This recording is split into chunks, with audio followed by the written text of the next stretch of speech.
बढ़ जाए। तो चले मैं कोशिश करता हूँ इसको मुख्तसर आपके साथ बात करता हूँ।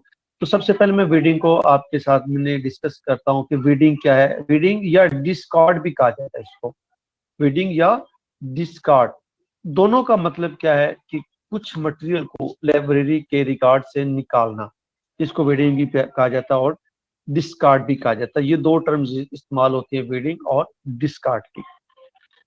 यकीन करें कि हर लाइब्रेरी में पसंदीदा या नापसंदीदा मवाद जरूर मौजूद होता है, और जिससे छुटकारा हासिल करने के लिए, जिससे हम निकलने के लिए कुछ ना कुछ अमल या कुछ ना कुछ काम करते हैं कि ताकि हमें उससे हम एक्स्ट्रा जो मवाद पड़ा है हमारे पास, या ऐसा मवाद जो अब किसी काम का नहीं है, उससे किस तरह से हम छुटकारा हासिल करें।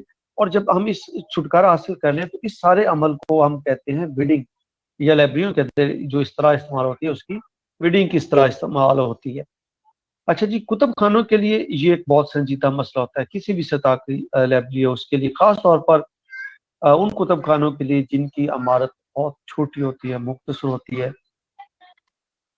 वहां पे पाकिस्तान में जो वेडिंग प्रैक्टिसेस हैं ये बहुत कम होती है। पाकिस्तान में बहुत कम लोग इस तरफ जाते हैं, और ख़ास तौर पे उस वक़्त जब बहुत कदीम मवाद जिसकी अब ज़रूरत नहीं रहती किसी भी लाइब्रेरी के अंदर, या लाइब्रेरी में मवाद है, तो उसको यही मसला जो है वो जैसे मैंने पहले कहा था, वो स्टोरेज के हवाले से होता है कि लाइब्रेरी की जो स्पेस है उस वो डायरेक्ट जो है उसको यानी कि उसके ऊपर फॉल करता है। हमारी प्लेस जो स्पेस का इशू है वो बड़ा संजीदा होता है।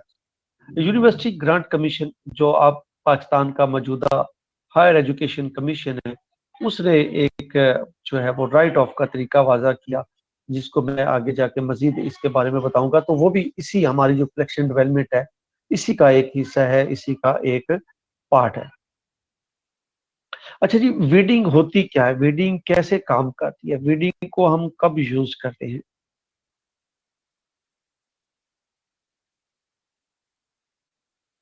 अच्छा जी, वीडिंग जो है इससे मुराद है कि लाइब्रेरी में मौजूद जो जखीरा मवाद है उसे तकरीबन तमाम मवाद से उस मवाद को निकालना जिसकी लाइब्रेरी में अब मौजूद मजीद जरूरत नहीं रहती। अगरचे महज लाइब्रेरी मवाद में इजाफे की खातर आप लाइब्रेरी की कलेक्शन को बढ़ाने की खातर या लोगों को आपने बताने जो हमारे पास इतनी कलेक्शन पड़ी है, तो वो एक अलहदा मैटर है। तम लाइब्रेरी मवाद में इजाफे की खातर अगर आप लाइब्रेरी मवाद में या लाइब्रेरी में इस्तेमाल न हो रहे मवाद को ना हटाया जाए, तो उस सूरत में जो कुतुब खाना है किसी भी वजह से या वो किताबें जो चोरी हो गई हैं और अभी तक लाइब्रेरी के रिकॉर्ड में आ रही हैं, तो अगर इनको ना हटाएं आप, तो यकीन करें कि आपके पास नई आने वाली किताबों के रखने की गुंजाइश बाकी नहीं रहे, जिससे लाइब्रेरी में जगह का मेन मसला पैदा होता है। अच्छा, ये जो वीडिंग है इसके इसके बारे में एक हमारी जो लाइब्रेरियन के लाइब्रेरीज के हवाले से एक डिक्शनरी है, हेरड्स लाइब्रेरीज ग्लॉसरी, उसके अंदर वीडिंग की जो तारीफ है वो सादा अंदाज में इस तरह बयान की गई है, या उसका मफहूम हम कुछ इस तरह से दे सकते हैं कि अगर एक किताब या गैर मतबूआ किसी भी हेलो। इस्तेमाल के काबिल नहीं है बच्चों, और उसकी मजीद यहाँ अब तक आप लाइब्रेरी लोगों को में समझ जरूरत आई भी थी? नहीं है, इस जो है मवाद में मुसलसल इजाफा करने के लिए शामिल किया जाता रहे, और किसी चीज को भी तलफ ना किया जाए या लाइब्रेरी से निकाला ना जाए, माँ सवाए ऐसे मवाद को जो चोरी हो गया हो या फिर गुम हो गया हो। तो फिर एक वक्त ऐसा आएगा हर लाइब्रेरी के लिए कि जब लाइब्रेरी में जगह की कमी हो जाती है, और यही वजह है, और यही मसला जो है लाइब्रेरी कारीन के लिए भी मुश्किलात का सबब बनेगा, और उसका जो इम्पैक्ट है वो डायरेक्ट लाइब्रेरी के ऊपर पड़ेगा और लाइब्रेरी यूजर के ऊपर पड़ेगा। इसलिए हम लाइब्रेरियों के अंदर इस अमल को दोहराया जाता है कि लाइब्रेरी के अंदर मौजूद जखीरा मवाद से ऐसी किताबों को खारिज कर दिया जाए। अगर मवाद को जखीरा मवाद में मुसलसल इजाफा करने के लिए शामिल किया जाता रहे कि आप रोजाना या हर रोज दूसरे दिन, महीने बाद, एक साल बाद मुसलसल आप किताबें खरीदते जा रहे हैं, और उन किताबों में से जो किताबें फट गई हैं, खराब हो गई, उनको रिकॉर्ड से नहीं रिमूव कर रहे, तो यकीनी तौर पे बहुत जल्द आपके पास एक ऐसा वक्त आ जाएगा कि आपके पास किताब को रखने की गुंजाइश भी नहीं होगी। अलमारियों के अंदर किताबें फुल होंगी, आप किताबों को अलमारियों के अंदर नहीं रख सकेंगे। लाइब्रेरियों ने ये एक इसका मैंने पास मंजर दिया, तो लाइब्रेरी ने मवाद को तलफ करने के लिए, इस मसले से निपटने के लिए या इस मसले का हल ढूंढने के लिए और लाइब्रेरियों के अंदर जो है वो ज़्यादा जगह बनाने के लिए कलेक्शन जो रीडिंग है उससे इसको याद किया जाता है। कलेक्शन रीडिंग को हमेशा से इस मसले से निजात या छुटकारा हासिल करने के लिए हम इस अमल को लाइब्रेरियों के अंदर दोहराते हैं। यकीन करें बहुत सी लाइब्रेरियां जो हैं वो रीडिंग के हवाले से बहुत जो काम उस वक्त करती है जब उनके पास इंतहाई जगह ना बचे, जगह कम हो जाए, तो फिर वो जल्दी जल्दी इस अमल को सर अंजाम देती हैं। और जब वो इंजाम देती हैं तो इसका मतलब होता है कि वो उस मुनज़्ज़म तरीके के साथ जो प्रॉपर होना चाहिए, जो रूटीन में होना चाहिए, उस अमल से गुजरते हुए भी वो उस हद तक उस अमल को नहीं कर पाते जिससे लाइब्रेरी में बहुत ज्यादा बेहतरी आती है। जी अंडरस्टैंड कर रहे हैं ना आप लोग, और बड़ी जल्दी जो है ये सर अंजाम पाया जा सकता है? नहीं, ये बहुत मुश्किल काम होता है। इसके अंदर बाज़ औक़ात काफ़ी मसाइल भी जो है वो लाइब्रेरियों को फेस करने पड़ते हैं। इसकी एक वजह तो ये है कि ये एक रीडिंग का जो अमल है ये मुसलसल अमल है, मुसलसल जारी रहने वाला अमल है। और दूसरा जो इसके अंदर जो मेन मसला होता है वो ये होता है कि इसके अंदर आपको काफी टाइम चाहिए होता है। ये नहीं होता कि ये आप आज आपने शुरू किया तो कल तक खत्म कर दिया जाए, ऐसा नहीं होता। इसके अंदर ये काफी टाइम कंज्यूमिंग प्रोसेस होता है। आपने इसकी एक पहले लिस्ट बनानी होती है उस मटेरियल की, फिर आपने लाइब्रेरी कमेटी से साइन करवाना होता है, फिर आप उसकी जो मेन अथॉरिटी है उससे साइन करवाना होता है। और पाकिस्तान जैसे हालात में रीडिंग के अमल को सर अंजाम देने के लिए अथॉरिटी से जो मंजूरी हासिल करना होता है वो इंतहाई मुश्किल काम होता है और नामुमकिन काम होता है। क्योंकि अगर एक लाइब्रेरी है वो इंडिविजुअल लाइब्रेरी है, इंडिपेंडेंट लाइब्रेरी है, तो मे भी उसको अथॉरिटी के साथ इतनी प्रॉब्लम ना हो। लेकिन बाज़ औक़ात जो गवर्नमेंट की पब्लिक लाइब्रेरियाँ हैं, कॉलेज लाइब्रेरियाँ हैं या एकेडमिक लाइब्रेरीज हैं, उनके जो मेन सरबराह होते हैं वो इस अमल को उनको वाक़िफ़ नहीं रखते, कवानीन का उनको पता नहीं होता, रूल्स का पता नहीं होता। इस वजह से वो डरते हैं या खौफ़ज़दा होते हैं कि ये अमल हम करेंगे तो क्यों करेंगे? इसका हमें फ़ायदा क्या होगा? या इसका हमें नुकसान क्या होगा? कल को कोई ऑब्जेक्शन हो जाए, इतनी किताबें कहाँ गई हैं? तो ये कहीं हमें खुद अपनी तरफ से ना देनी पड़ जाए वगैरह वगैरह। तो ये ऐसे ऐसे होती हैं बातें जो हमें या लाइब्रेरियन को प्रॉब्लम फेस करने पर मजबूर कर देती हैं। और वो कहता है जी कि चले अब हम इस अमल से बच ही जाते हैं, ना ही करें तो बेहतर। और ख़ास तौर पे ये डर उस वक़्त पैदा होता है या उस वक़्त एक ज़्यादा संगीन सूरत अख्तियार करता है कि जब ऑडिट होता है, ऑडिट सालाना बुनियादों पे होता है, तो ऑडिट के अंदर जो ऑब्जेक्शन होते हैं या सवाल रेज़ किए जाते हैं, उन सवालों से बचने के लिए या उन सवालों से आप को वो निकलने के लिए आप कोशिश करते हैं कि हम ऐसे अमल से अवॉइड ही कर जाएँ, ऐसे अमल को हम ना ही यूज़ करें तो बेहतर है, ताकि हमारे लिए आसानी रहे, हमारी जो सर्विसेज़ है उनके ऊपर कोई इम्पैक्ट ना पड़े और हमें कोई मज़ीद किसी मसाइल का सामना ना करना पड़े।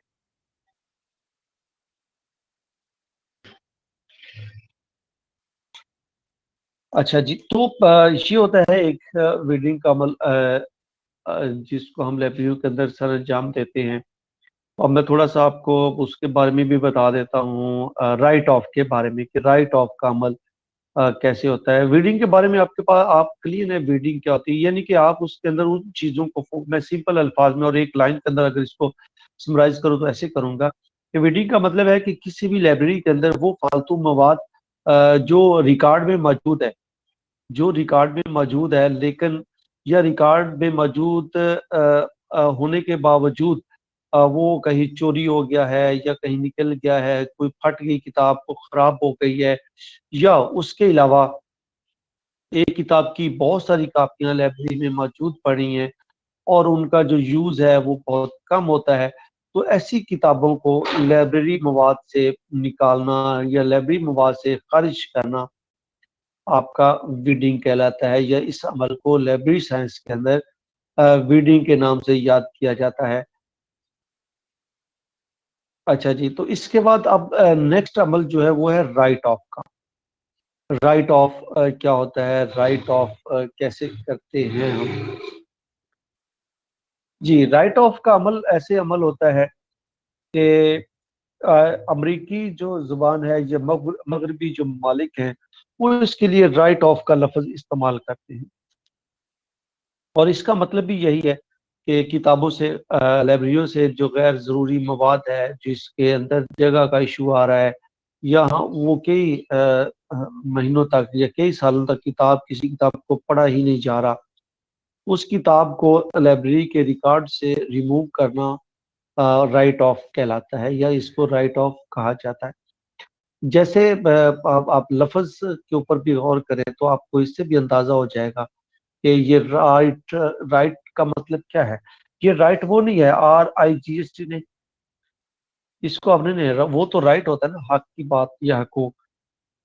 ये दूसरा है राइट, लिखना। लिखना ऑफ यानी कि अपने जो आपके पास रिकॉर्ड है, आपके रिकॉर्ड में जो चीज मौजूद है उसको क्रॉस कर देना, उसको रिमूव कर देना, उसको राइट ऑफ हमेशा के लिए अपने खाते से निकाल देना, ऑफ कर देना कि हमारे ये रिकॉर्ड में नहीं। तो इसके लिए जो अमरीकी और मगरबी ममालिक हैं वो राइट ऑफ की इस्तेलाह को इस्तेमाल करते हैं। ये बरसगीर या एशियन साइड के अंदर, पाक व हिंद के अंदर लाइब्रेरियों में, ये हमारे यहाँ भी ये इस्तेलाह राइज है और इसको यूज किया जाता है। इस इस्तेलाह का ज्यादा इस्तेमाल बरसगीर के मुकाबले में या एशियन के मुकाबले में दूसरे मुल्कों में वीडिंग के तौर पे होता है। दूसरे मुल्क इसको वीडिंग कहते हैं और पाकिस्तान के अंदर ये राइट ऑफ की इस्तेलाह के तौर पे ज्यादा काम करता है। इसको अगर मैं कहूँ तो ये एक सरकारी तौर पे या कानूनी सतह पे एक इजाजतनामा होता है। जब आप राइट ऑफ करते हैं तो कानूनी तौर पे जो है हमारी पॉलिसी हैं वो आपको मेंशन करती हैं कि आप यहाँ पे आके काम करें, या यहाँ पे आके आपको एक तरह से प्रोटेक्शन मिल जाती है, एक तरह से आपकी सेफ्टी आपके सामने आती है। जी, एक मिनट, यहाँ पे स्टॉप में थोड़ा सा शेयर करना अच्छा नहीं लगता, तो प्लीज अगर आपको शायरी आपको बड़ी शौक है तो आप अपने दोस्तों के साथ शेयर करें, अपने अलग ग्रुप के अंदर शेयर करें। ये शायरी या पोइट्री के लिए प्लेटफॉर्म नहीं है बल्कि ये स्टडी के लिए है, और इसके अंदर आपको थोड़ा सा ख्याल करना चाहिए था कि आपने ऐसी पोस्ट लगाई है तो क्यों लगाई है। आपको थोड़ा सा ध्यान रखना चाहिए कि आप कहाँ पे बैठे हैं और क्या कर रहे हैं। ये भी मैनर्स के जमरे में आता है। अजीब बनते हैं आप, ना देखते हैं ना कुछ है, और जनाब इसके अंदर शायरी आपने शेयर कर दी है, तो प्लीज आप इसको फौरन ही इस अपने मैसेज को यहाँ से रिमूव करें। ये कोई तरीका नहीं है। स्टडी के अंदर आपको किसी ने कहा है कि ऐसी चीजें शेयर करें? स्टडी के हवाले से अभी तक तो आपका एक कोई सवाल भी सामने नहीं आया, और आप लगे हैं जनाब यहाँ पे शायरी करने। तो खुदा का खौफ करें। ये शायरी के लिए, ये इस अलामा इकबाल ओपन यूनिवर्सिटी ने शायरी के लिए ये चीजें रखी हुई हैं कि आप जनाब यहाँ पे घूमते रहेंगे और जो मर्जी आए आप यहाँ पे बयान करके चले जाएं। जी शकूर साहब, आप मेरी आवाज सुन रहे हैं ना? मैं ये आपसे मुखातिब हूँ। मैं देखता हूँ ना आपने कभी अभी सेशन को आप आउट तो नहीं है?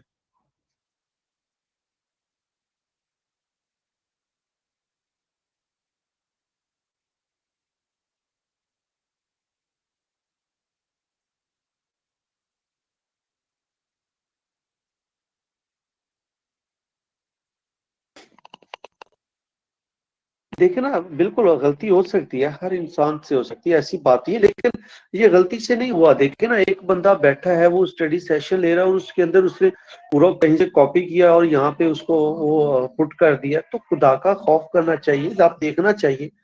अब ये तो नहीं होता कि आप कहीं पे भी बैठे हैं और जनाब जो दिल में आएगा वो कर लेंगे, नहीं। हर चीज के मैनर्स होते हैं और हमें उन्हीं दायरे के अंदर रहना पड़ता है। तो ये ऐसे हमें जेब नहीं देती, कम से कम हमें ख्याल रखना चाहिए। और मैं भी एक बड़े होने के नाते, उस्ताद होने के नाते समझा रहा हूँ मैं। ये अब इसका ये नहीं है कि कोई मैंने किसी को गालियां दी हैं या किसी को बुरा भला कहा है। नहीं, मैं वैसे समझा रहा हूँ कि ऐसा जो है वो हमें जेब नहीं देता। हमें अपने मैनर्स के अंदर रहना चाहिए। हमें अपने इखलाक, यही कहते हैं ना, इखलाकियात क्या है? यही तो है पढ़े लिखे होने का मतलब। क्या है? यही तो है कि हम हर महफिल में जहाँ पे बैठे, जिस महफिल जैसी महफिल हो वैसी गुफ्तगू करें। तो खैर, हम नेक्स्ट बढ़ते हैं, आगे बढ़ते हैं। तो बात हो रही थी कि राइट ऑफ की। और राइट ऑफ के बारे में मैंने बताया कि रीडिंग और राइट, जैसे वो शुरू में सीरियल्स और जर्नल्स और periodicals के बारे में मैंने आपको बताया। और इसी तरह उनमें अगर कोई डिफरेंस नहीं, जस्ट लैंग्वेज का है, तो सेम इसी तरह जो रीडिंग है या राइट ऑफ है, इसका मतलब भी तकरीबन एक जैसा ही निकलता है। बस फर्क ये है कि जो गैर ममालिक हैं, वहाँ पे रीडिंग का लफ्ज इस्तेमाल होता है, और हमारे यहाँ एशियन साइड के अंदर राइट ऑफ का लफ्ज इस्तेमाल होता है। अच्छा, तो जो राइट ऑफ होता है, हमेशा तौर पे याद रखिएगा, ये एक कानूनी नुक्ता होता है, और इसके बारे में आप सबको भी मालूम होना चाहिए कि जो राइट ऑफ है वो क्या होता है। राइट ऑफ, यकीन तौर पे आप अगर प्रोफेशनल लाइफ में कभी भी कहीं पे भी जाएंगे, तो ये एक वाहिद चीज होती है जो लाइब्रेरियन को सपोर्ट करती है। तो जब आप, ये एक प्रोटेक्शन होती है कि आप अगर कहीं पे भी जॉब कर रहे हैं, कहीं पे भी काम कर रहे हैं, और वहां पे कोई किताबें गुम हो जाती है, तो एक राइट ऑफ पॉलिसी होती है, वो ये जो वाहिद चीज है आपको इससे बचाएगी। अच्छा, आवाज आपको मेरी आ रही है? ये बच्चे दो तीन हैं ऐसे मैसेज कर रहे हैं कि जी आवाज क्लियर नहीं आ रही। तो देखिएगा जी, आप अपनी तरफ से बेटा देखें, मेरी तरफ से अगर सबको आवाज नहीं आ रही तो फिर इसका मतलब है कि मेरी तरफ से प्रॉब्लम है। अगर आपको आवाज से दो तीन लोगों को नहीं आ रही, तो इसका मतलब है कि ये उनकी तरफ से कोई एरर है, वो अपना अपनी बचाएगी। अच्छा, जिसके जरिए, इस राइट ऑफ के जरिए गैर इस्तेमाल शुदा मवाद को लाइब्रेरी से तलब कर दिया जाता है या लाइब्रेरी से निकाल दिया जाता है। और ये जो कानूनी इजाजतनामा होता है, ये तहरीर की शक्ल में या लिख कर रिटर्न की सूरत में अपनी अथॉरिटी से लिखवा लिया जाता है, उसके ऊपर उसकी इजाजत ले ली जाती है। ये जो 1970 की दहाई थी, उसमें जो राइटिंग या राइट ऑफ का जो कंसेप्ट है वो सामने आता है। पाकिस्तान के अंदर हुकूमत पाकिस्तान ने, या हुकूमत के लाइब्रेरी शोबाजात ने इस मकसद के लिए कुछ कवानीन बनाए हैं। लाइब्रेरियन के गैर मुतमईन अंदाज और इतला के न होने की वजह से अब उन कवानीन की जो है वो पैरवी नहीं हो सकी।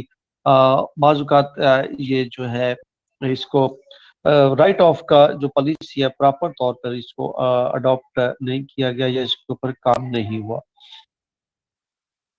अच्छा, यहाँ पे एक और, कि अगर लाइब्रेरी से कोई किताब चोरी कर लेता है, लाइब्रेरी से किताबें चोरी होती हैं, ये एक हकीकत है, और उसका जिम्मेदार जो होता है वो लाइब्रेरियन को ठहराया जाता है, और लाइब्रेरियन ही उसका जिम्मेदार होता है। जब ये मसला सामने आया तो 1980 के अंदर इस मसले के मुतल्लिक लाइब्रेरियन के ग्रोह की तरफ से यूनिवर्सिटी जो होती है हमारी HEC है, उस वक्त यूनिवर्सिटी ग्रांट कमीशन थी, जो मौजूदा एजुकेशन यानी कि HEC हायर एजुकेशन कमीशन है, तो इसने इसके ऊपर कुछ काम किए। तब यूनिवर्सिटी जो लाइब्रेरियां थी, उनके लिए एक राइट ऑफ के कानून का इजरा किया गया, और उसके बाद फिर इस ये असूल जो मुरतब किए गए, या जो पॉलिसी सामने आई, तो उससे कहीं जाकर जो लाइब्रेरियन थे उनको छुटकारा मिला। और याद रखिएगा कि तकरीबन जो इस पॉलिसी, जो HEC की राइट ऑफ पॉलिसी है, उसके मुताबिक हुकाम बाला जो है वो एक लाइब्रेरी में मौजूद स्टॉक पर 3% सालाना से जायद जो नुकसान है उस पर वो राइट ऑफ कर सकते हैं। इसकी मैं कहता हूँ ये ओपन शेल्फ सिस्टम के ऊपर 3% तक उन्होंने राइट ऑफ की इजाजत दी है। ओपन शेल्फ सिस्टम का मतलब होता है कि वो लाइब्रेरियां जहाँ पे किताबें लॉक्स के अंदर नहीं, अलमारियों के अंदर हैं, लेकिन ओपन पड़ी हुई, खुली पड़ी हुई, जहाँ पे डायरेक्ट यूजर जाता है और किताब देखता है और पढ़ के वहां पे रख देता है, या जहाँ पे वो डायरेक्ट उसकी अलमारियों तक रसाई हो, वहां पे 3% तक है। ये यहाँ पे 3% तक उसके साथ वो शेयर होता है। राइट ऑफ का हक होता है कि अगर एक साल के अंदर 100 किताबें गुम हुई हैं, तो 3 किताबें जो है उसमें से एक लाइब्रेरियन को इजाजत होती है कि वो उसके खाते से या राइट ऑफ के जरिए वहां से निकाल दी जाती है। अगर इससे ज्यादा होती है तो फिर उसकी कमी को पूरा किया जाता है। अगर दो या और ये भी देखा जाता है कि उस लाइब्रेरी की कलेक्शन कितनी है, उस हिसाब से फिर उसकी परसेंटेज निकाल के 3% के हिसाब से राइट ऑफ करने का अख्तियार लाइब्रेरी के पास होता है, वो राइट ऑफ कर देता है।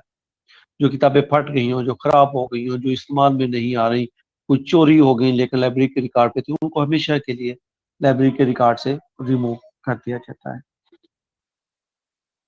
इसी तरह दूसरी इसकी जो पॉलिसी का मेन पॉइंट है वो ये है कि जहाँ पे किताबों को लॉक में किताबें पड़ी, अलमारियों को ताले लगे हुए और वो इस्तेमाल में डायरेक्ट जो यूजर है उसको इस्तेमाल नहीं करता, या वो डायरेक्ट वहां पे इस्तेमाल नहीं होती, तो ऐसी सूरत के अंदर क्या होता है कि 2% का रूल मौजूद है कि जहाँ पे क्लोज शेल्फ है, सॉरी, जहाँ पे खास तौर पे ये ऐसी कॉलेजेस के अंदर होता है जहाँ पे लाइब्रेरियाँ, जो लाइब्रेरी में अलमारियाँ पड़ी होती है वो लॉक में होती है, उनको बाहर लॉक लगे होते हैं, ताले लगे होते हैं। जब लाइब्रेरियाँ तालों में पड़ी होंगी, बुक्स तालों में पड़ी होंगी, तो ऐसी सूरत के अंदर 2% होता है कि अगर 10,000 किताबें आपके पास कलेक्शन है, उसमें से एक साल के बाद अगर आपने जब उसको स्टॉक टेकिंग की है, तो स्टॉक टेकिंग के अंदर पता चला कि आपके पास 5 किताबें गुम हो गई, तो उसमें से क्या होता है कि जो 2% के हिसाब से जितनी भी किताबें बनेगी, एक 100 के अगेंस्ट 2 किताबें, और 1,000 किताब है तो उसके अगेंस्ट 20 किताबें, आपको 2% के हिसाब से आप राइट ऑफ कर सकते हैं। और इसकी इजाज़त आपको government of Pakistan, HEC higher education commission जो है वो आपको प्रोवाइड करता है। तो ये था एक रीडिंग और राइट ऑफ का कंसेप्ट जो मैंने आपको दिया, एक तस्वर आपके साथ शेयर किया। तो उम्मीद है कि इसके हवाले से आपको काफ़ी हद तक क्लियर हो गया होगा। अगर किसी को क्लियर ना भी हो तो आप मुझे कहीं से भी व्हाट्सएप के थ्रू या ईमेल के थ्रू आप मुझसे कांटेक्ट कर सकते हैं। अगर मजीद भी आप जानना चाहें तो जैसे मैंने कहा था, वेबसाइट भी एक मौजूद है, अल्लामा इकबाल ओपन यूनिवर्सिटी की वेबसाइट, उसके ऊपर अच्छा खासा मटेरियल पड़ा हुआ है। और वॉइस ऑफ लाइब्रेरीज की एक वेबसाइट है, vol.com.pk के ऊपर आप वहाँ पे भी जाएंगे तो वहाँ पे भी आपको काफ़ी अच्छी खासी इंफॉर्मेशन मिल जाएगी। इसी तरह यूट्यूब के ऊपर भी काफ़ी सारे लेक्चर्स आपको वॉइस ऑफ लाइब्रेरीज के प्लेटफॉर्म के ऊपर मिल जाएंगे, तो आप वहाँ से भी उसको ले सकते हैं आपकी हेल्प के लिए। हम इंशाल्लाह वो कोशिश करते हैं कि की जाए। मैं यहाँ पे नंबर रोज ही शेयर करता हूँ, तो आज फिर मैं अपना व्हाट्सएप नंबर और ईमेल शेयर कर देता हूँ ताकि आपको उसका अंदाज़ा हो जाए और आप जान पाए कि आपने ये इंफॉर्मेशन कहाँ से लेनी है। आप किसी भी टाइप का क्वेश्चन आपके माइंड में आता है तो आप मेरे साथ उसको शेयर कर सकते हैं। और मैं ईमेल भी शेयर कर देता हूँ।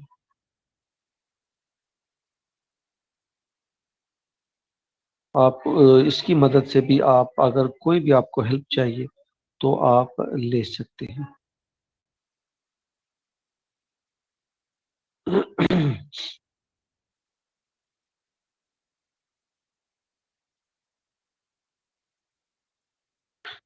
अच्छा, वी ओ एल पाक 2020 जीमेल ये आईडी है, इसके ऊपर आप मेल करके हेल्प दे सकते हैं।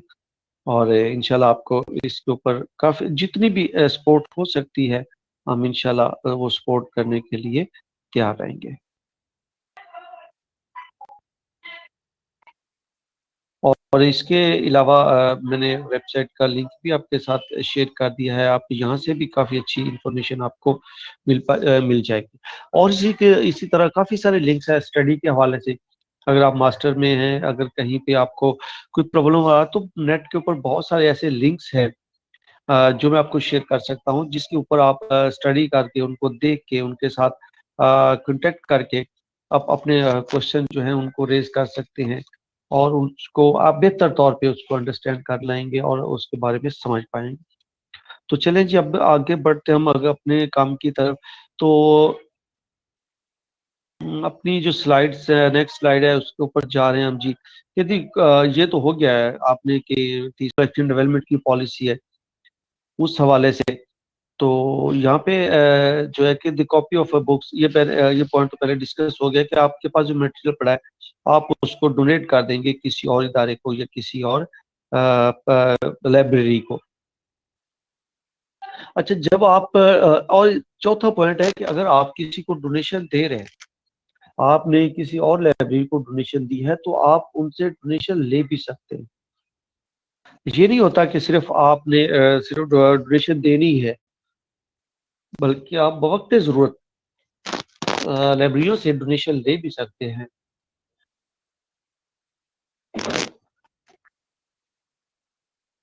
और डोनेशन जो है, याद रखिएगा कि वो रीडिंग मटेरियल के हवाले से होगी। जो डोनर एजेंसीज हैं, अब बाजुकात तो जो छोटी छोटी लाइब्रेरियां होती हैं वो बड़ी बड़ी लाइब्रेरियों को लेटर्स लिख देती हैं। जैसे अगर आप अभी नेशनल लाइब्रेरी को लेटर लिखते हैं तो वो आपको किताबें प्रोवाइड करती है। इसी तरह जो पंजाब पब्लिक लाइब्रेरी अगर आप उसको करें, या जो नेशनल बुक फाउंडेशन, खैर वो तो सेल करते हैं, लेकिन बाज़ औक़ात वो भी, उनके पास भी कोई एक्स्ट्रा मटेरियल पड़ा होता है तो वो आपको भेज देते हैं, जिससे आपकी जो लाइब्रेरी है उसके अंदर कलेक्शन बढ़ जाती है। तो मतलब क्या है कि जो कलेक्शन आप किसी को डोनेशन दे रहे हैं तो आप उनसे डोनेशन ले भी सकते हैं। तो उस डोनेशन को लेने का जो मकसद होता है वो ये होता है कि आपकी जो कलेक्शन है, आपका फंड बचता है, और फंड बचने के साथ साथ आपके पास जो कलेक्शन है वो आपकी बढ़ती जाती है। यानी कि एक तरफ से आपको पैसे बचाने में हेल्प मिलती है, और दूसरी तरफ से आपको अपनी कलेक्शन बढ़ाने में मदद मिलती है डोनेशन के थ्रू। इसका जो चौथा पॉइंट है वो क्या है जी, के पांचवा, सॉरी, जो परचेज है वो एक दिन में नहीं होनी, 2 दिन में नहीं होनी, वो सारा साल चलती रहती है। यूजर की नीड के मुताबिक कलेक्शन जो डेवलपमेंट होती है एचईसी की पॉलिसी के मुताबिक, वो सारा साल थ्रू आउट द ईयर चलती रहती है। आज आपके किसी यूजर को या किसी रीडर को किसी भी वक्त किसी किताब की जरूरत पड़ती है, तो आप उस किताब को प्रोवाइड करने के मजाज है, आप उस किताब को किसी वक्त भी पेश कर सकते हैं, खरीद सकते हैं। ये नहीं होगा कि बस सिर्फ ये आपने मुख्तसर किया हो कि साल में मैंने दिसंबर में ही जाके किताबें खरीद ली, इससे पहले मैं कोई किताब नहीं खरीदूंगा।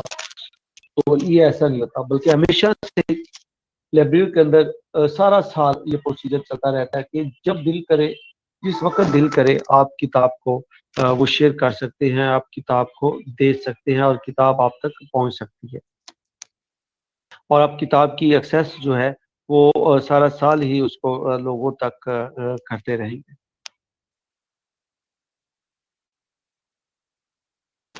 अच्छा, ये नहीं कि आप इसका जो एचईसी की जो पॉलिसी है कलेक्शन डेवलपमेंट के हवाले से उसका अच्छा, बाज बच्चे पूछ रहे हैं कि जी टॉपिक क्या है, तो प्लीज आप टाइम पे ज्वाइन किया करें। अगर नहीं हुआ तो अब मैं बता देता हूँ कि हमारा आज का जो टॉपिक है वो कलेक्शन डेवलपमेंट के हवाले से है, कि कलेक्शन डेवलपमेंट के हवाले से एचईसी की जो पॉलिसी है वो क्या है।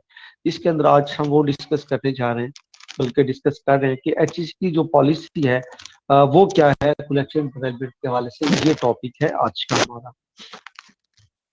अच्छा, तो इसके बाद ये देखिए, ये जो परचेजिंग का सिस्टम है या परचेज करने का है वो सारा साल चलता रहता है, ये कभी रुकता नहीं। ये हमेशा जब भी किसी भी वक्त किसी यूजर को कोई इंफॉर्मेशन की जरूरत होती है, कोई किताब की जरूरत होती है, तो हमें पहुंचाना ये हमारी जिम्मेदारी होती है, और उसको हम हर सूरत में उस तक पहुंचाते हैं।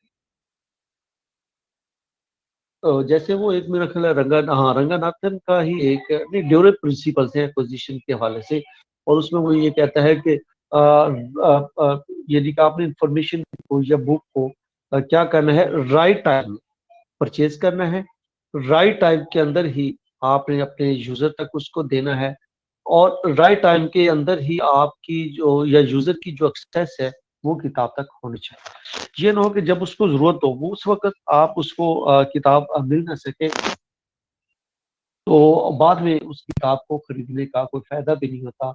जैसे वो एक मुशर्रफ की किताब आई थी, तो जब वो शाया हुई तो 1 2 4 दिन के अंदर अंदर उसकी सारी किताबें बिक गई, सेल आउट हो गई। क्यों हुई? इसी वजह से हुई कि लोग लाइब्रेरियों ने भी उस किताबों को खरीदा, कि जो किताब मार्केट के अंदर एक यूजर चाहता है कि वो किताब अभी मुझे उसकी जरूरत है और मुझे वो अभी मिल जाए, मैं सबसे पहले पढ़ूं और सबसे पहले जो मेरे पास नॉलेज है या इंफॉर्मेशन है वो पहुंचनी चाहिए। इस सिलसिले के अंदर रहते हुए वो कोशिश करता है कि इंफॉर्मेशन को ज्यादा से ज्यादा तेज रफ्तारी के साथ, बर्क रफ्तारी के साथ वो अपने पास हासिल कर ले, ताकि उसकी जो नॉलेज है या उसकी जो आप उसके अंदर जो क्रेज है वो उसी तरह इल्म के साथ, दो किताबों के साथ जुड़ा रहे। अच्छा जी, एचईसी का जो छठा पॉइंट है इसकी कलेक्शन डेवलपमेंट के हवाले से, जो इसकी पॉलिसी है उस हवाले से, वो कहता है जी कि डुप्लीकेशन जो आपकी मटेरियल है या पब्लिकेशन है, वो आपने क्या करना है कि कम से कम खरीदना है। बल्कि वो कहता है कि आपने डुप्लीकेशन मटेरियल को लेना ही नहीं। जो पहले आपके पास आपकी लाइब्रेरी में मटेरियल मौजूद होगा तो आप उसको किसी सूरत में भी नहीं खरीदेंगे, आप उसको किसी सूरत में भी नहीं लेंगे, बल्कि कोशिश करें कि डुप्लीकेशन जो मवाद है उसको उसकी जगह पे कोई नया मवाद लें जो आपकी लाइब्रेरी में पहले से अवेलेबल नहीं होता। अच्छा जी, जो इसके बाद जो सातवां पॉइंट है एचईसी की जो कलेक्शन डेवलपमेंट पॉलिसी है उसके अंदर, वो ये है कि एचईसी की जो लाइब्रेरी एक्विजिशन कमेटी है वो इन्वॉल्व होनी चाहिए किताबों की सिलेक्शन के अंदर या कलेक्शन ऑफ डेवलपमेंट के अंदर। अच्छा, ये जो एक्विजिशन कमेटी होती है, ये कमेटी मैंने अपने पहले लेक्चर के अंदर भी आपके साथ डिस्कस किया था कि बात जो छोटी लाइब्रेरी होती है उनके अंदर डायरेक्ट ही लाइब्रेरी कमेटी होती है। जो बड़ी लाइब्रेरी होती है उनके अंदर ये एक्विजिशन कमेटी अलहदा से होती है, सेपरेट होती है। कॉलेज सतह की जो लाइब्रेरी होती है, पब्लिक जो छोटे शहरों के अंदर पब्लिक लाइब्रेरीज होती हैं, या स्कूल सतह की जो लाइब्रेरीज होती है, उनके अंदर इसको लाइब्रेरी कमेटी कहा जाता है। क्योंकि वहां पे इतना स्टाफ नहीं होता, इसलिए 2 4 जो स्टाफ होते हैं वो मिलके ही एक लाइब्रेरी कमेटी के तौर पे तमाम काम सर अंजाम देते हैं, चाहे वो खरीदने का काम हो, राइट ऑफ का काम हो, किताबों की सिलेक्शन का काम हो। तो वो 2 4 जो लोग हैं वही इसके लाइब्रेरी कमेटी बना के उसके ऊपर काम करते हैं। तो एक्विजिशन जो कमेटी होती है ये बड़ी अहमियत की हामिल होती है। ये जो मेन एक्विजिशन लाइब्रेरी जो होती है, एक्विजिशन जो सेक्शन होता है उसका जो एक हेड होता है वो उसके अंदर शामिल होता है। एक उस इदारे का, उस लाइब्रेरी का जो चीफ लाइब्रेरियन होता है वो उसके अंदर शामिल होता है, और इसके साथ साथ दीगर कहीं और से भी लोग उसके अंदर शामिल होते हैं। और इस तरह एक ये प्रॉपर कमेटी बनाई जाती है जिसका यानी कि बुनियादी जो काम होता है वो एक्विजिशन के अंदर कोई शफाफियत लाना होता है, शफाफियत लेके आना होता है, ताकि किसी तरह भी किसी को बात करने का मौका ना मिले। अच्छी से अच्छी चीज जो है वो लाइब्रेरी से मार्केट से उठा के लाइब्रेरी में लाई जाए, ताकि जो लाइब्रेरी का यूजर है वो हमारे मटेरियल से, हमारे मवाद से खुश हो सके। ये वैसे भी एक रोजमर्रा जिंदगी के अंदर भी हम देखते हैं कि हम उसी दुकान पे जाते हैं जिसके अंदर लेटेस्ट मटेरियल पड़ा हो या लेटेस्ट चीजें पड़ी। हम अगर कोई एक कंप्यूटर भी खरीदना हो तो हम सोचते हैं पहले किसी दुकान के पास, उसे यही कहते हैं कि लेटेस्ट वर्जन हमें दें, ये लेटेस्ट कोई चीज है वो हमें दें, नया स्टाइल हमें दें। खास तौर पे शूज के ऊपर जो होता है, खवातीन माशाल्लाह वो कहीं पे भी शॉप पे जाए तो न्यू डिजाइन जो होता है वो अट्रैक्ट करता है और उसकी तरफ लोग ज्यादा माइल होते हैं। आप इसी तरह मोटर बाइक की बात कर लें, जो होंडा है वो हर साल एक 125 वाले जो हैं हर साल एक न्यू मॉडल के तौर पे सामने लेके आती। क्यों लेके आती? इसलिए कि वो अपने यूजर को अपनी तरफ रखना चाहते हैं, एंगेज रखना चाहते हैं। वो चाहते हैं कि हमारा यूजर हमारे साथ कनेक्ट रहे और उस कनेक्टिविटी की वजह से उनकी जो प्रोडक्ट है वो ज्यादा सेल होती है और लोग उनकी तरफ ज्यादा खींचे चले आते हैं। और सेम इसी तरह जो लाइब्रेरी कमेटी है उसका मकसद भी यही होता है कि लाइब्रेरी जो है उसके अंदर नया से नया मटेरियल, नया मार्केट के अंदर जो चीजें शाया हुई हैं वो लेके रखी जाए, ना कि पुरानी चीजों को ही खरीदा जाए। जी, यहाँ तक क्लियर हो रहा है टॉपिक या इसमें कोई अब? निष्कूर साहब, सॉरी करने की बात नहीं, मैं आप छोटे भाइयों की तरह हैं। ठीक है जी, ओके हो गया तो समझ आ रही है आप लोगों को। आगे बढ़ते हैं जी 8वें पॉइंट की तरफ। एचईसी का जो 8वां पॉइंट है वो क्या कहता है? वो कहता है जी कि आपने जो रेफरेंस मटेरियल, जनरल रेफरेंस जो कलेक्शन है उसको भी जरूर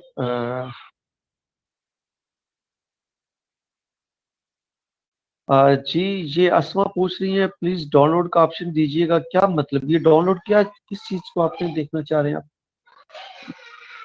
क्वेश्चन मैं तो उन स्टूडेंट्स को भी की, वो कह रहे हैं जी कि इसके अंदर आप पॉइंट आप पढ़ भी सकते हैं for developing general reference collections and in some cases subject reference collection on specific subject. The library professional staff will recommend their acquisition for library acquisition committee.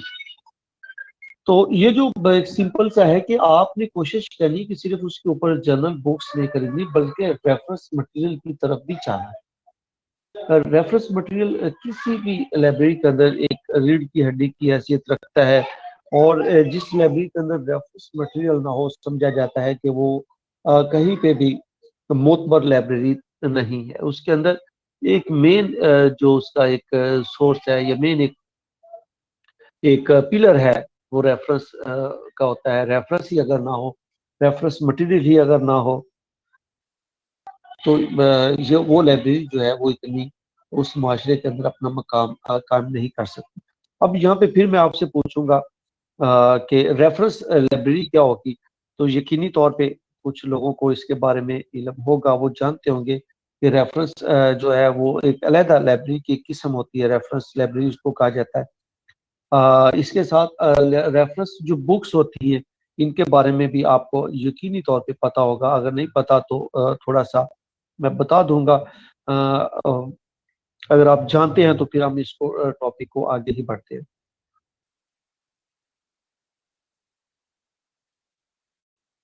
नहीं, अब देखिए मैं पढ़ाने के साथ साथ कि शायद सर ने मुझे इग्नोर कर दिया या मेरे सवाल को इग्नोर कर दिया, ऐसा नहीं होता। टीचर आपकी हर सवाल को नोट कर रहा होता है, सुन रहा होता है, लेकिन वही बात कि वो एक असाइनमेंट के ऊपर नहीं, एक सवाल के ऊपर नहीं, उसको 40 सवालों का सामना करना पड़ रहा होता है और वो हर सवाल को बड़ी फोकसली उसको देख रहा होता है। तो अगर कभी कभार ऐसा अनजाने में हो भी जाए तो इसमें आप टीचर को ये नहीं कहना कि टीचर इग्नोर करता, बल्कि आप पोलाइटली उसको दूसरी दफा पूछे, सर माजरत के साथ कि मैंने आपसे ये सवाल पूछा था तो आप प्लीज सर मुझे गाइड कर दें। अगर आप झिझक गए, शर्मा गए तो यकीनी तौर पे आप मैं कहूँगा कि आप आ, कामयाबी की तरफ नहीं बल्कि आप स्टडी के अंदर थोड़ा सा कंफ्यूज हैं और कंफ्यूज उस वक्त तक रहेंगे जब आप सवाल करना आपको नहीं आएगा, जब तक कि आप सवाल नहीं करेंगे और टीचर के सामने अपनी पोजीशन नहीं बताएंगे, अपनी पोजीशन को क्लियर नहीं करेंगे, तो कभी भी वो टीचर आपसे मुतमईन नहीं होगा और ना आप टीचर से मुतमईन होते हैं। ठीक है जी, तो ये एक मेरा एक मैसेज है आपको कि आपने एजुकेशन के अंदर ढीठ होना है, बेशर्म हो जाए, किसी का कोई ख्याल नहीं करना, बस अपनी स्टडी के ऊपर फोकस करना है और कहीं पे भी कोई भी मसला हो आप फौरन अपने कोई टीचर आपका जो भी जिस सब्जेक्ट के भी रेलिवेंट हो आप फौरन उससे रब्ता करें, तो यकीनी तौर पे वो आपको गाइड करेगा, आपको बताएगा, इन्फॉर्म करेगा, आपको हेल्प आउट करेगा। तो जी जनरल मटेरियल की बात हो रही थी कि रेफरेंस मटेरियल क्या होता है। आप लोग जानते हैं रेफरेंस मटेरियल के बारे में, तो मुझे एक दो के नाम शेयर कर दे ताकि मुझे पता चल जाए कि रेफरेंस मटेरियल क्या होता है।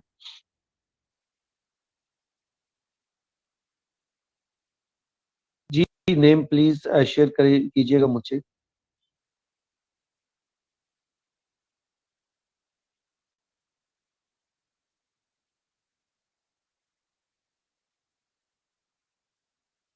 ओके, ठीक है। यहाँ जी, ये रेफरेंस मटेरियल होता है, इसको हम यूज करते हैं रेफरेंस मटेरियल के हवाले से।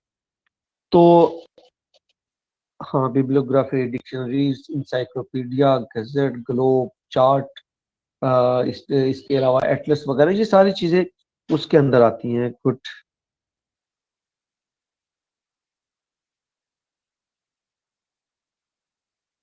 जी, ठीक है।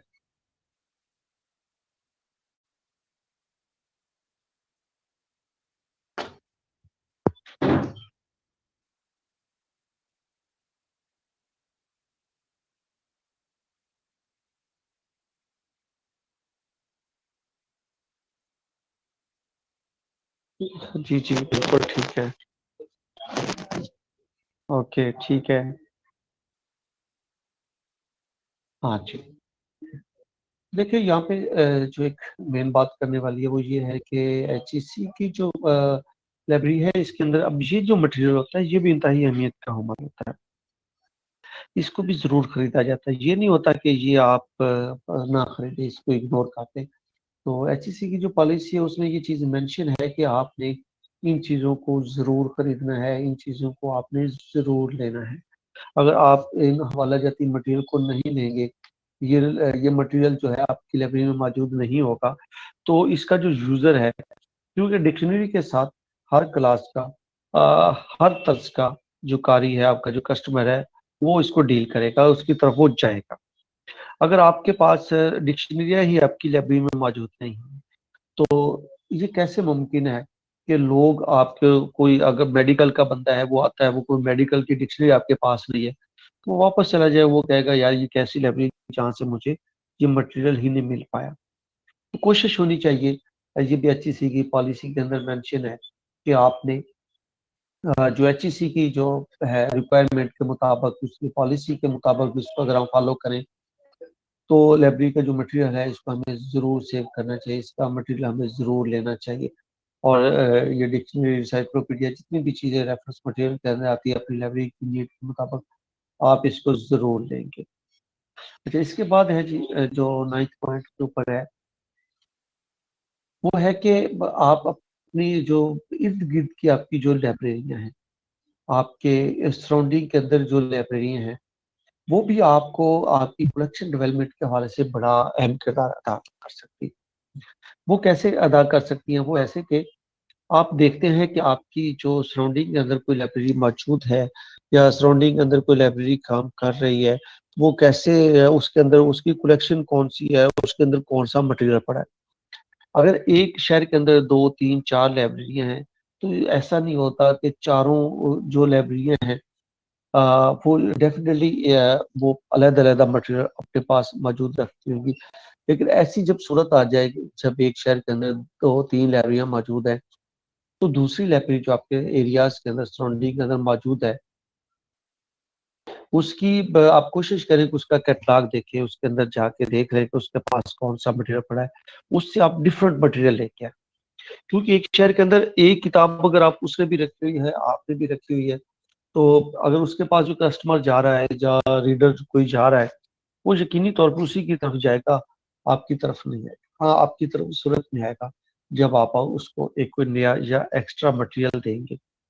एक्स्ट्रा मटेरियल देंगे जब, तो फिर आपको आपकी जो लाइब्रेरी है वो वाकई ही एक मुफीद लाइब्रेरी के तौर पे काम करेगी। इसका जो 10वां पॉइंट है, डिफरेंट लाइब्रेरीज में seek help from HEC library for forming their library collection developing development policy. बाकी जो लाइब्रेरियां हैं उनको चाहिए कि वो जो एचईसी की पॉलिसी है उसको फॉलो करें, उसमें जाके देखें कि उसके ऊपर वो उन्होंने कैसे काम करना है, उसके ऊपर उन्होंने कैसे उसकी जो है वो उसको जो एचईसी की पॉलिसी है उसको वो कैसे फॉलो कर सकते हैं, उसको वो कैसे देख सकते हैं। जी, जो 11वां पॉइंट है, स्लाइड्स आप अगर इसको भी जरा रीड करें तो आपको अंदाजा होगा कि जो एचईसी की 11वें पॉइंट जो पॉलिसी है कलेक्शन डेवलपमेंट के हवाले से, वो आपको क्या कहती है, वो कहती है कि आपने क्या करना है कि किसी बुक का अगर कोई टाइटल खरीदने जा रहे हैं तो सबसे पहले आप उसको मुख्तलिफ जो आपके पास लाइब्रेरी के कैटलॉग है उसमें से देखें, या आपका जो अपना कैटलॉग है उसमें देखें, जो मुख्तलिफ जगह पे उस किताब के मुतालिक कोई रिव्यू छपा है तो आप उसको देखें। जो आथर का जो होता है उसको देखें, आथर की जो लिखा होता है उसके उसको भी देखा जा सकता है, या आथर जो है उसके उसका जो रिव्यू छपते हैं उसको देखा जा सकता है। अनोटेड बिब्लियोग्राफी जो होती है, एनालिटिकल बिब्लियोग्राफी, उसको देखा जा सकता है। इंटरनेट जो सोर्सेज हैं उनको यूज किया जा सकता है, यूनिक कैटलॉग बिब्लियोग्राफी कैटलॉग, ये सारी चीजें मैंने आपको पहले लेक्चर के अंदर भी डिफाइन की थी, और यहाँ पे भी एचईसी की जो पॉलिसी है उसके अंदर भी ये चीज आ गई है कि आपने एक किसी भी टाइटल को खरीदना है तो आप, या यूजर की तरफ से कोई टाइटल आपको मिलता है कि जिसे किताब खरीदे, तो उसको आपने मैक्सिमम चीजों के अंदर आपने उसको देखना है, मैक्सिमम चीजों के अंदर आप जाके इसको सर्च करेंगे, देखेंगे, और फिर जाके फिजिकली उस किताब तक आप पहुंचेंगे। और जब आपको उस किताब तक पहुंचे तो आपने फिर वहां पे उस किताब का मुआयना भी जरूर करना है, और उस किताब को देखना भी जरूर है कि इसके अंदर जो मटेरियल है वो किस तरह का है, पेपर कैसा है, इसकी बाइंडिंग कैसी है, इसका फॉन्ट कैसा है, या इसका दीगर जो मटेरियल है वो कैसा है। तो ये सारी चीजें जब आप देखेंगे, जब मुतमईन हो जाएंगे, तो फिर आपके लिए वो जो किताब होगी वो सूटेबल होगी, और आप उसको खरीदने के करीब हो गए हैं, और आप उस किताब को खरीद लेते हैं।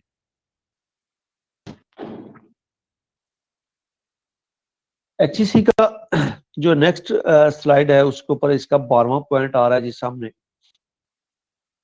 एचईसी का जो 12वां पॉइंट है, एचईसी वो क्या कहती है कि time to time if the dictionary libraries so desire, different booksellers may be requested to supply the reading material for approval.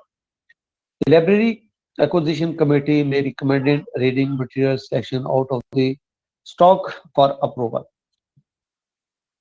अच्छा, इसमें क्या होता है कि एक ऐसा भी मरला आता है, अगर आप तो चूंकि अभी स्टडी के अंदर हैं, तो एक ऐसा लाइब्रेरियन के अंदर जो काम करते हैं वो अक्सर हमें, चूंकि मैं भी अब लाइब्रेरी के अंदर तो नहीं होता, मेरा डिपार्टमेंट तो टीचिंग साइड से है, लेकिन जब भी हम लाइब्रेरी के अंदर मैं जाता हूँ, बैठता हूँ, और मुख्तलिफ लाइब्रेरी का मैं पार्ट भी होता हूँ, तो उसमें ऐसी भी चीज़ें होती हैं कि आपको पाकिस्तान के अंदर मौजूद, पंजाब के अंदर मुख्तलिफ जो पब्लिशर्स हैं या बुक सेलर्स हैं, वो अपनी किताबों की फहरिस्त भेजते रहते हैं।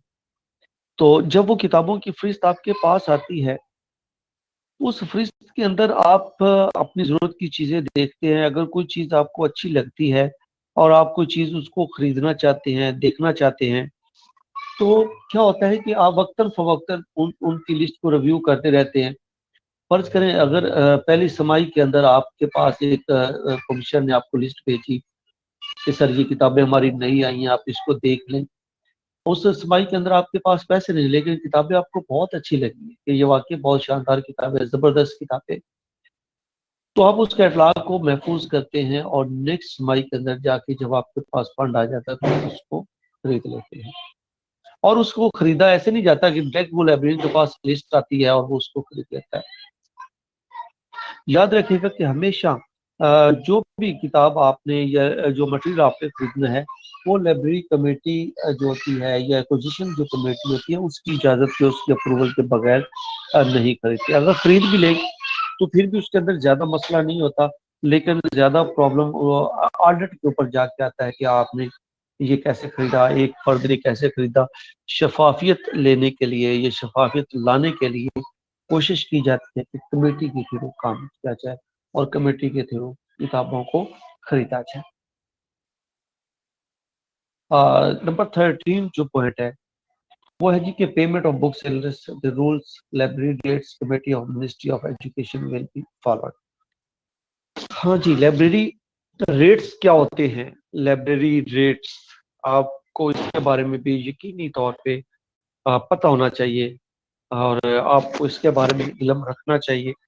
किसी को आइडिया है लाइब्रेरी रेट्स का कि लाइब्रेरी रेट्स क्या होते हैं?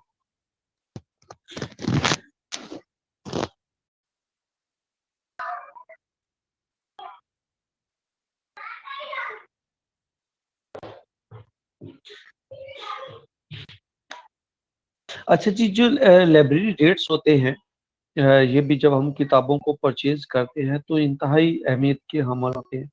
खास तौर पे यह ऐसी सूरत में जब आपने फॉरेन कंट्री से बुक्स मंगवानी होती हैं या फॉरेन कंट्री से आपने बुक्स लेनी होती हैं, और तो उस सूरत में लाइब्रेरी रेट्स जो होते हैं वो कुलीदी किरदार अदा करते हैं। लाइब्रेरी रेट्स जो होते हैं ये तय करते हैं कि इस वक्त जो बाहर में, क्योंकि देखिए अगर आपने बरतानिया से कोई किताब मंगवानी है, जो बरतानवी किताब है इंग्लिश के अंदर, या इंडिया से कोई किताब मंगवानी है, बांग्लादेश से कोई किताब लेनी है, रूस, किसी भी कंट्री से आपने कोई किताब लेनी है, तो हमेशा जो गैर मुल्की से हम कोई खरीदो फरोख्त करते हैं तो वो डॉलर्स के अंदर करते हैं। डॉलर्स को इंटरनेशनल करेंसी माना जाता है। या गैर मुल्की जो और करेंसियां हैं उनमें आपने किसके अंदर अदायगी करनी है और उस वक्त उसका रेट क्या होता है। अब देखिए डॉलर का रेट उतार चढ़ाव या बढ़ता चढ़ता रहता है, तो अब ये नहीं होता कि एक किताब की कीमत आपके पास आपने बाहर में उसकी कीमत है $50, एक $50 की एक गैर की मुल्की किताब है, तो जब आप यहाँ से उस किताब को मंगवाना चाहते हैं उसको वो शिप चार्जेस या एयरलाइन चार्जेस या डिलीवरी चार्जेस वगैरह उसके ऊपर डाल देते हैं। तो इस हिसाब से जो किताब $50 की है वो आपको तकरीबन $200 में जाके पड़ेगी। तो ऐसी सूरत के अंदर क्या किया गवर्नमेंट ऑफ पाकिस्तान ने, और ख़ास तौर पे department of library, national library of Pakistan ने एक तय किया कि ये क्वार्टरली बेसिस के ऊपर लाइब्रेरी रेट्स निकाले। सॉरी जी, सॉरी, आप बोल बोल के गला भी अब तो जो है ना, या वो साथ ही नहीं दे पाता, तो वो 4-5 घंटे बोलना फिर अभी आके 2 घंटे।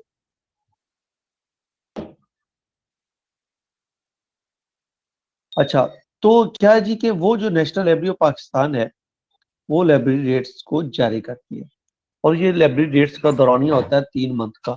3 मंथ के अंदर जो इंफॉर्मेशन होती है या डॉलर का जो रेट होता है वो उतार चढ़ाव के बाद तय किया जाता है कि अब डॉलर की रेट कम हो गया तो वो कम हो जाता है लाइब्रेरी रेट।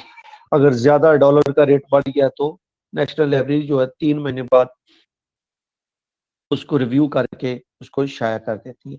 और इसके अंदर इस जो लाइब्रेरी रेट्स कमेटी भी एक बनी हुई, नेशनल लाइब्रेरी बना रखा है इसको, तो उसके अंदर सिर्फ लाइब्रेरियन लोग नहीं होते, उसके अंदर पब्लिशर्स भी होते हैं, उसके अंदर जो डीलर होते हैं, उसके अंदर सप्लायर्स, वो भी लोग शामिल होते हैं जो उनको गाइड करते हैं या उनको मामनत करते हैं, और उसके बाद जाके फिर उसको लाइब्रेरी जो रेट्स हैं उनको तय किया जाता है।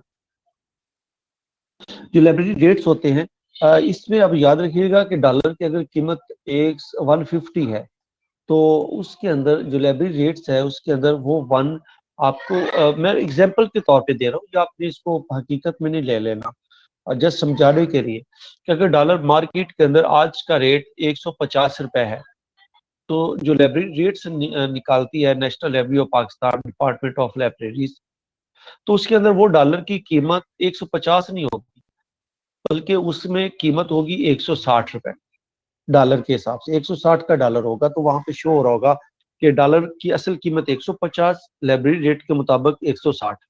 और उसके बाद फिर वो आपको जब भी आपने अब किताब बाहर से खरीदेंगे तो जब आपने अदायगी करनी है तो उस लाइब्रेरी रेट्स के मुताबिक करनी है जो उस क्वार्टर के अंदर आपको मिलेगा, या आपने उसको जो बिल अदायगी करनी है उसको देख कर। अब यहाँ पे सवाल है कि डॉलर 150 का है तो वो 160 का नेशनल लाइब्रेरी क्यों डॉलर ज्यादा बढ़ा के दे रही है? इसका मतलब उनको फायदा दे रही है। और जो गवर्नमेंट के इदारे उनको नुकसान दे रही है। नहीं, ऐसा भी नहीं होता। इसका मतलब सिंपल अंदाज में ये है कि जो आपको चार्जेस ऊपर पड़ने थे, डिलीवरी चार्जेस मंगवाने थे, पड़ने थे, या आपको वो पोस्ट करने के जो चार्जेस हैं वो आपसे वो लेता, या आप शिप चार्जेस आपने थ्रू शिप के मंगवाना है, वो वाला एयरलाइन के थ्रू मंगवानी है, तो वो अब बाहर वाली जो किताब है वो साइकिल पे चल के तो आने से रही, या हम किसी गधा गाड़ी के ऊपर तो उसको मंगवाने से रहे, यकीनी तौर पे वो किसी ऐसे सोर्स से आएगी जिसके चार्जेस हमें अदा करने पड़ते हैं। तो ऐसी सूरत से बचने के लिए वो सारा जो खर्चा है वो उस डीलर के ऊपर डाल दिया जाता है कि ये खुद आपने देना है, आपने इसको मेंटेन करना है, आपने अपने खर्चे इसके अंदर निकालने हैं, हमने आपको 10 रुपए या 10 रुपए जो पर डॉलर के हिसाब से एक्स्ट्रा दे दिए, जी आपके चार्जेस है और आपने हमें किताब मंगवा के देनी। तो ऐसी सूरत में डॉलर जो है उसकी कीमत जो है वो ज्यादा होती है, ताकि किताब हम तक आसानी के साथ पहुंच जाए और हम उसको आसानी के साथ खरीद लें। और याद रखिएगा, ये जो लाइब्रेरी रेट्स होते हैं, आप कहीं पे भी जॉब करें, जब भी कोई किताब खरीदे तो लाइब्रेरी रेट्स के मुताबिक गैर मुल्की किताब की अदायगी करें उस पब्लिशर को, उस डीलर को जो आपसे किताब जिससे आपने किताब मंगवाई।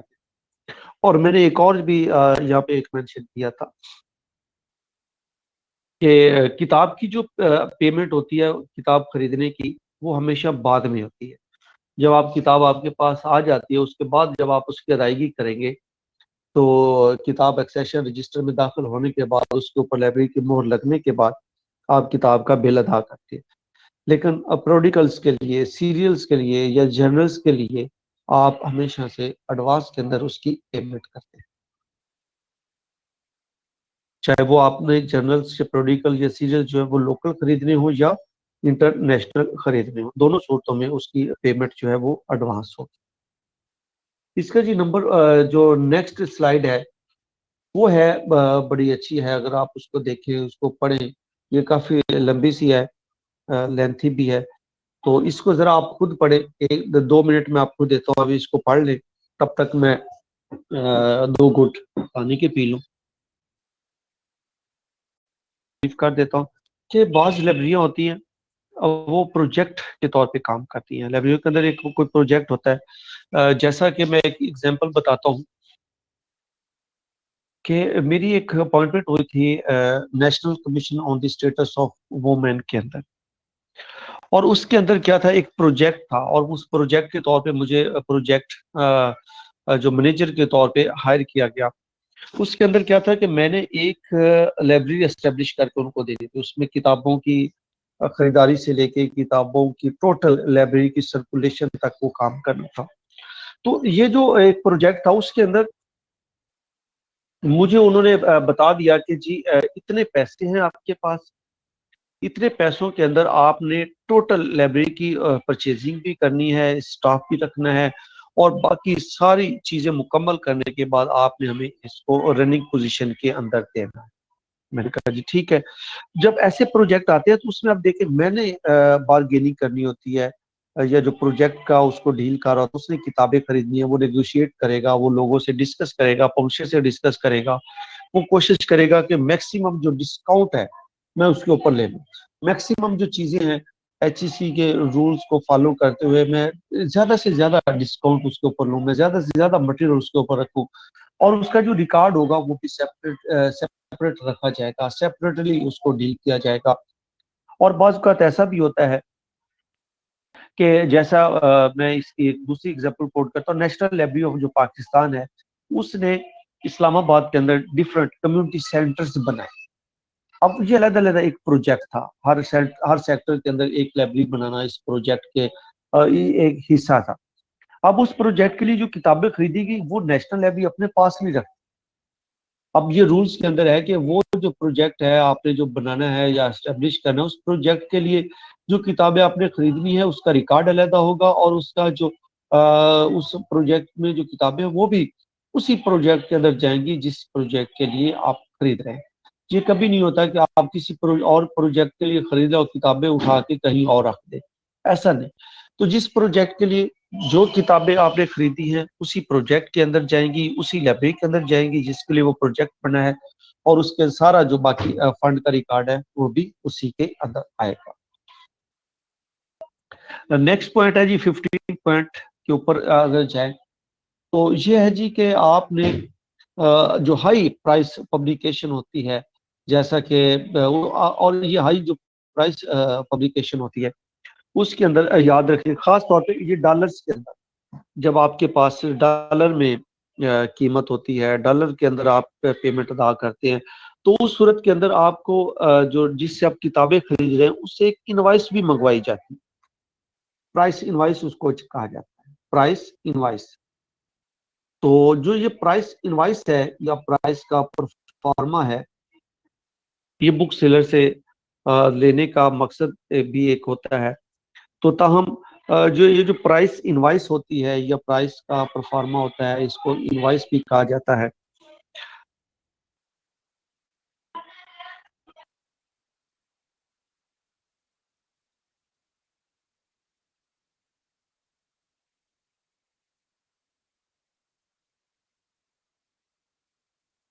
इनवाइस की इनवाइस वो एक वाहिद प्रूफ होता है जो बुक सेलर हमें प्रोवाइड करता है कि जो किताब की कीमत है क्या वो असल है या नहीं। क्योंकि डॉलर के अंदर जो कीमत होती है, डॉलर के अंदर जो कीमत होती है, फर्ज करें वो आपको तो नहीं पता, मुझे नहीं पता, किसी को भी नहीं पता कि उसकी कीमत क्या है, उसको कहाँ से कितने की किताब मिली है, कितने की किताब मिली। किताब के ऊपर अगर कीमत किताब की $50 है, हो सकता है जो खरीदने वाला है उसको वो $20 के अंदर मिली हो, और वो आपसे 50 ये और प्लस डॉलर का रेट एक्स्ट्रा करके वो आपसे तकरीबन 60% इजाफा वो पैसा कमाए। तो क्यों कमाए? ऐसी सूरत के अंदर क्या होता है, प्राइस इनवाइस का मतलब होता है कि जब जो जैसे रसीद होती है कि जिस पब्लिशर सॉरी जिस सप्लायर ने, किसी डीलर ने या किसी और बंदे ने जब कोई किताब खरीदी है, तो उसको जो इनवाइस मिली है, जो रसीद मिली है, वो हमें दिखाएगा कि मैंने ये किताब इतने में मिली है मुझे। उस इनवाइस के अंदर उस किताब की कीमत का तयन होता है, उस किताब की जो कीमत होती है वो उसके अंदर मेंशन होती है, और उसी किताब की मदद से, सॉरी उस इनवाइस की मदद से हम किताब को खरीदते हैं और इस किताब को हासिल किया जाता है। तो जब भी आप कोई किताब इंशाल्लाह फ्यूचर में आप लाइब्रेरी को जाकर ज्वाइन करेंगे, तो ये याद रखिएगा कि जब भी आपने कोई किताब खरीदनी है, उसको जरूर आपने उसके साथ गैर मुल्की किताब, लोकल नहीं, गैर मुल्की किताब जिसकी कीमत आप डॉलर के अंदर पे कर रहे हैं, उस डॉलर के अंदर अदायगी की सूरत में आप जो सप्लायर है उससे या बुक्स जो सेलर है उससे इनवाइस, प्राइस इनवाइस जरूर डिमांड करें। जी प्राइस इनवाइस क्लियर हो गया जी यहाँ तक? जी मुझे प्राइस इनवाइस का बता दें, क्योंकि ये बड़ा एक इम्पोर्टेंट टॉपिक होता है, इसके अंदर आपको ये मालूम होना चाहिए।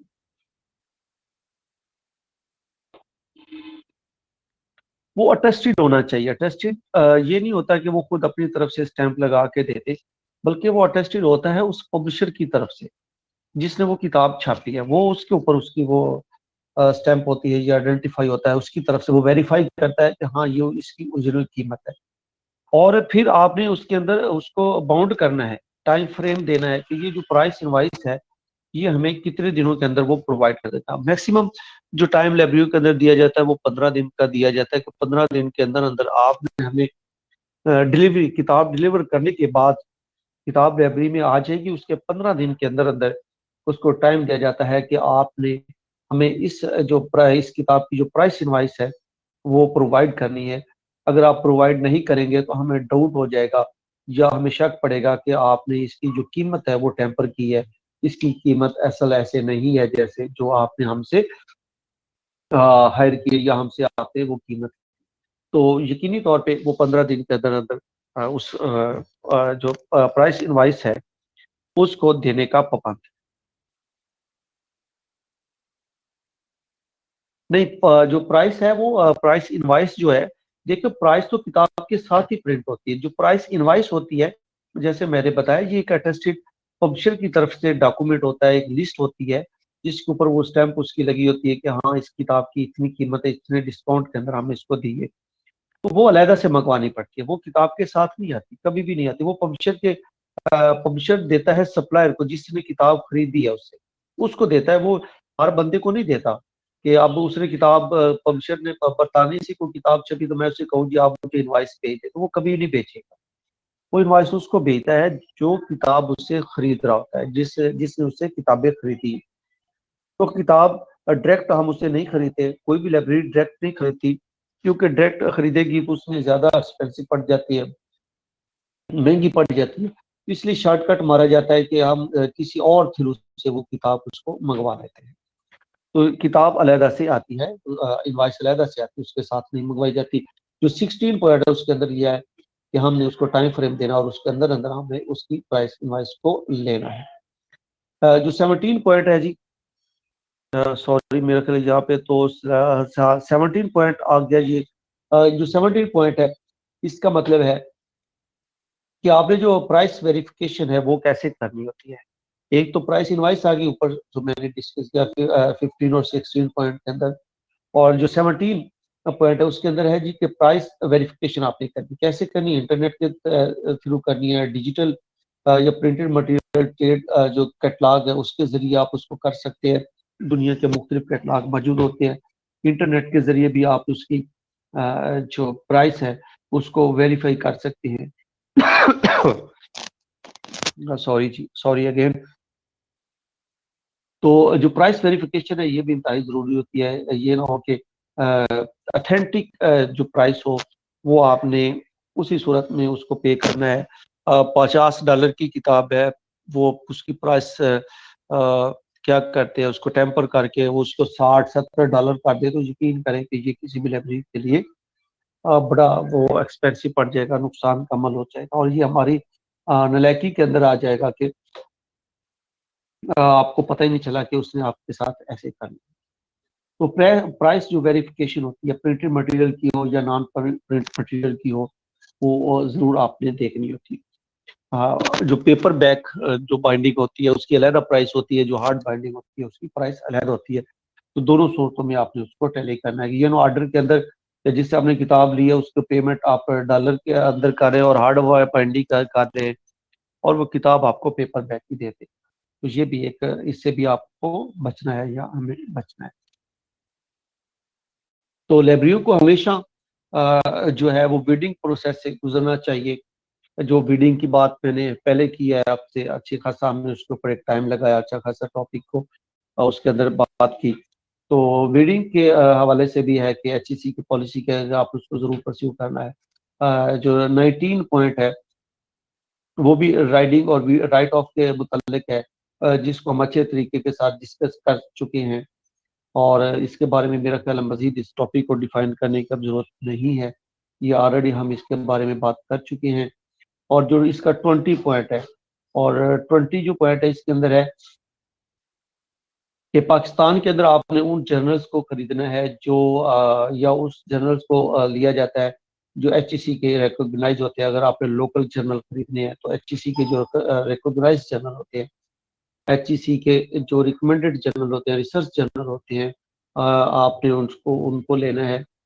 और बाज़ औक़ात ऐसे जर्नल्स भी होते हैं जो जिनको मुख्तलिफ इदारे या मुख्तलिफ जो डिपार्टमेंट होते हैं वो शाया करते हैं, तो आपने उनको भी बाउंड सूरत में, बाइंड सूरत में, जिल्द हुआ लेना है। ये ना हो कि वो अखबारी शक्ल में हो, खस्ता हालत में हो और आपने उसको ले लेना, बल्कि ऐसा नहीं करना। इसमें भी आपको एचईसी की जो पॉलिसी है उसको मद्देनजर रखकर आपको लेना पड़ेगा।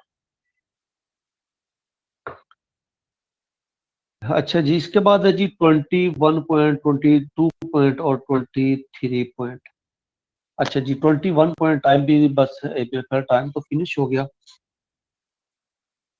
तो जो पाकिस्तान के अंदर पीएचडी थीसिस होते हैं, बहुत लाइब्रेरियाँ उनको भी खरीदती हैं, और ये आप एचईसी के थ्रू भी इसको खरीद सकते हैं। हार्ड बाइंडिंग के अंदर आप इसको ले सकते हैं। कोई भी एचईसी जो लाइब्रेरी है वो ₹500 पे करती है ईच थीसिस जो है वो सप्लाई करने का। अच्छा, इसके बाद है जी बाकी जो 2 पॉइंट है प्लीज आप इसको भी खुद ही देख लीजिएगा, क्योंकि टाइम तो अब मेरा ख्याल है फिनिश हो गया। और इसी के साथ ही आज का जो लेक्चर है वो भी अपने अख्ताम की जानिब बढ़ता है। तो और कोई अगर कुछ सवाल है तो जल्दी प्लीज, 1 मिनट है, 1 मिनट के अंदर अंदर आप मुझसे पूछ सकते हैं, या 2 मिनट हम एक्स्ट्रा लगा लेंगे। नहीं, 10 मिनट कहाँ है ये? 1:30 से शुरू हुआ है तो 3:30 तक 2 आवर्स का ये क्वेश्चन सेशन होता है मेरा। 10 मिनट कैसे 10 मिनट?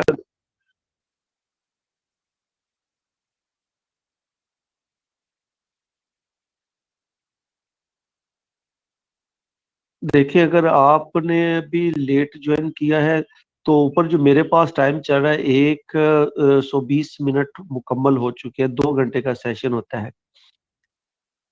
नहीं, अगर आप वैसे कहते हो तो हम टाइम एक्स्ट्रा लगा लेते हैं। अगर आप ज्वाइन करना चाहते हो तो हम बात डिस्कस कर लेते हैं।